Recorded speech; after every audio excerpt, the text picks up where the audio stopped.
আমাদের চিত্রের মধ্যে যে গুপ্ত কার্যগুলো আমরা করি, যেগুলো যেগুলো কেউ জানতে পারে না,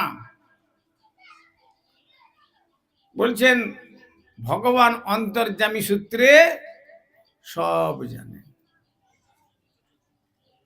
এই জন্য জগন্নাথ মন্দির পুরীর কথা মনে করুন, অনেক কষ্ট করে, এখন তো আর কষ্ট করতে হয় না বিশেষ।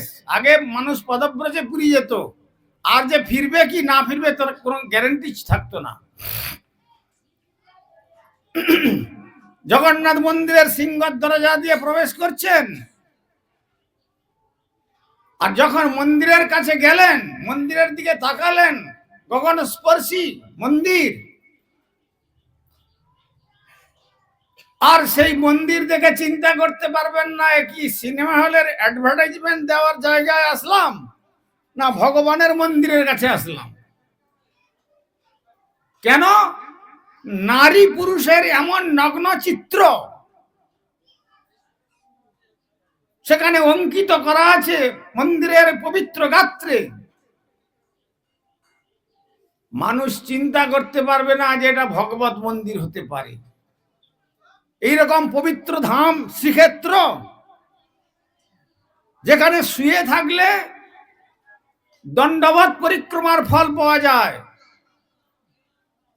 যেখানে বিষয় কথা বললে ভাগবত কথা কীর্তনের ফল পাওয়া যায়, যেখানে উচ্চৈঃস্বরে কথা বললে হরিনাম সংকীর্তনের ফল শ্রী গৌর গোবিন্দের পাদপদ্ম পাওয়া যায়।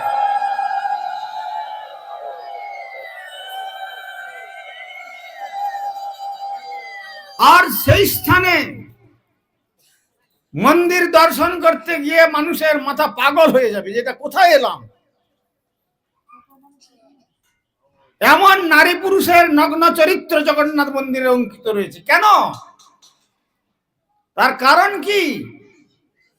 আমরা যতই আমাদের নিজেদেরকে কসমেটিক দিয়ে ড্রেসিং করে সুন্দর করে বা সুন্দরী সাজিয়ে জগতের কাছে প্রেজেন্ট করতে চাই না কেন, আমাদের অন্তরের যে মলিন কামনা বাসনা, কত মলিন, কত ঘৃণিত, কত নির্লজ্জ,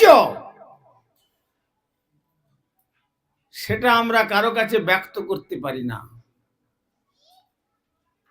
আমরা জানাতে চাই আমি ঠিক, মাইট ইজ রাইট, আমি ঠিক আছি, অ্যানাদার রং। কিন্তু জগন্নাথ বলছেন তুমি জগৎকে সুন্দর বা সুন্দরী বলে দেখিয়ে দিতে পারো, কিন্তু আমাকে তুমি সুন্দর বা সুন্দরী বলে আমার চিত্তকে আকৃষ্ট করতে পারবে না।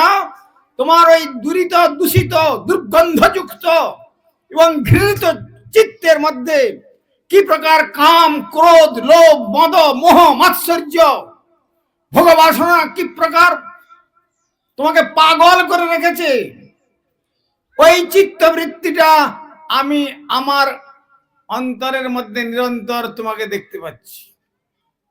তুমি ওই অন্তর নিয়ে এসেছো আমাকে দর্শন করবে, এ কখনো সম্ভব নয়।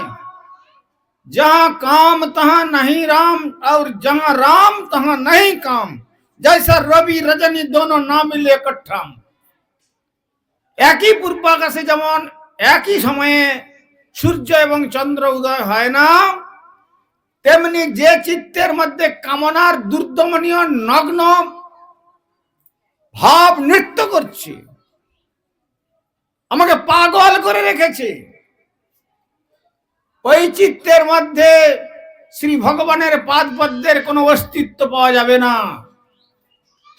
তাই শ্রী ভগবান বললেন তুমি যত সুন্দর কাপড় পরে এসো, যত সুন্দর শাড়ি পরে এসো, যত সুন্দর ভালো ভালো বহুমূল্যবান ফরেন কসমেটিক দিয়ে নিজেকে সাজাও, আর ওই কি বলে পার্লারে গিয়ে সেজে এসো সুন্দরী বা সুন্দর হয়ে, কিন্তু ওই সুন্দরে আমাকে দর্শন পাবে না যতক্ষণ পর্যন্ত তোমার ওই মনের মলকে মন থেকে সাধনা করে দূরীভূত করতে পেরেছ, ততক্ষণ পর্যন্ত আমার মন্দিরে প্রবেশ করলে দেখবে আমার হাত নেই, আমার পা নেই, বিকট আকার, এই বিরাট বিরাট গোলাকার নেত্র, মুখটা যেন একটা কিরকম এই দেখতে পাবে।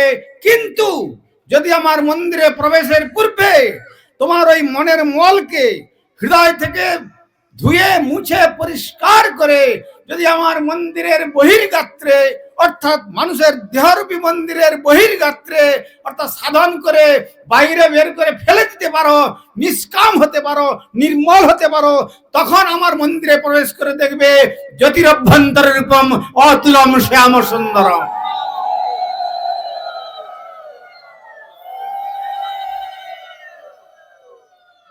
তখন আমাকে দেখবার নেত্র পাবে।